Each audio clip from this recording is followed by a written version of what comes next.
பள்ளியில் 4ஆம் வகுப்பு படிக்கின்றேன். எனக்கு பிடித்த விளையாட்டை பற்றி நான் பேச வந்துள்ளேன். எனக்கு பிடித்த விளையாட்டு கபடி. கபடி தமிழ்நாட்டின் மாநில விளையாட்டு. கபடி பாரம்பரிய விளையாட்டுகளில் ஒன்று. கபடி வீரத்தையும் விவேகத்தையும் கொடுக்கின்றது. கபடி இரு அணிகளுக்கு இடையே நிகழும். கபடியில் ஒவ்வொரு அணியிலும் 7 பேர் இடம்பெறுவார்கள்.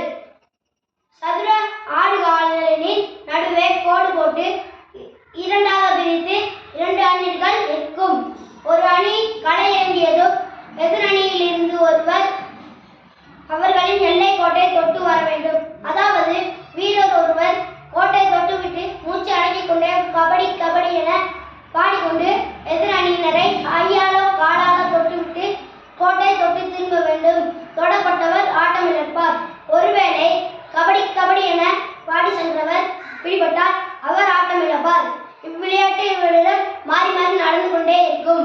இறுதியில் வெற்றி பெற்றவர்கள் அதிக புள்ளியை வாங்கினவர்களுக்கு பரிசையும் புகழையும் கிடைக்கும்.